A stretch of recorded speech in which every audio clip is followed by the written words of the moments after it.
A global automotive giant, a billion-dollar tax dispute, and a piece of software at the center of it all. How did Volkswagen find itself in the crosshairs of Indian tax authorities facing a whopping $1.4 billion tax demand, and then suing them to defend their case?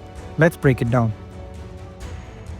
According to a report by Reuters earlier this month, Volkswagen has taken India to court, challenging a staggering $1.4 billion tax demand. A move that the company calls impossibly enormous and contradictory to India's own tax rules. The case now before Mumbai High Court revolves around how Volkswagen has been importing car parts. At the heart of the controversy is the German automaker's enterprise software NADIN. It's a system used to manage vehicle production and procurement worldwide, but Indian authorities claim that it's being used for something else, avoiding customs duties. It's important to understand that India has a tiered import duty structure for the automobile sector. If a company imports an entire car in a completely built-up or CBU form, it attracts a steep 100% import duty. But to encourage local assembly, the government levies a lower 35% duty on completely knocked down or CKD kits, where a car is imported in an unassembled state. However, if individual components are imported separately, they can be taxed as low as 5 to 15%. Volkswagen's India subsidiary, Skoda Auto Volkswagen India Private Limited, has been importing car parts for years. But instead of importing CKD kits and paying the higher 35% duty, the company has used its NADIN software to order components separately, claiming they were individual parts rather than a full kit.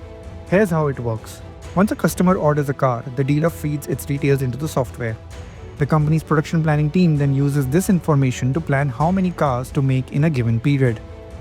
The software then breaks down the order into constituent parts, and the car maker orders them from suppliers, many of whom are based in Germany, the Czech Republic, and Hungary.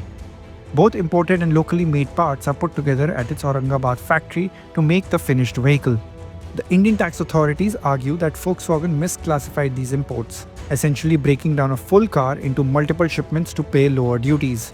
This is where the difference of interpretation with the tax authorities arises.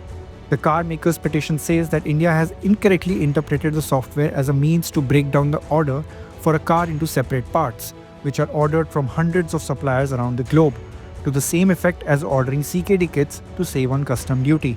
They claim that over a span of 12 years, Volkswagen saved nearly $1.4 billion in taxes this way. The company now faces a massive customs demand along with potential penalties. Volkswagen, however, strongly denies these allegations. It argues that NADIN is a standard tool used worldwide for production planning. The company insists that tax authorities have misunderstood how the software works. According to Volkswagen, the software doesn't manipulate import classifications. It merely helps track demand and plan manufacturing. Legal and industry experts are divided. Some say this is a standard industry practice and Volkswagen is being unfairly targeted. Others believe that the case could set a major precedent for how multinational companies use centralized software for supply chain management. And this isn't the first time India has taken on a global giant over taxes. Remember Vodafone? After years of litigation, the telecom major won an international arbitration case against India's tax claims. As the legal battle unfolds in Bombay High Court, the outcome will have far-reaching consequences, not just for Volkswagen, but for the entire automobile industry. If India's tax authorities succeed, other automakers could face scrutiny for similar practices.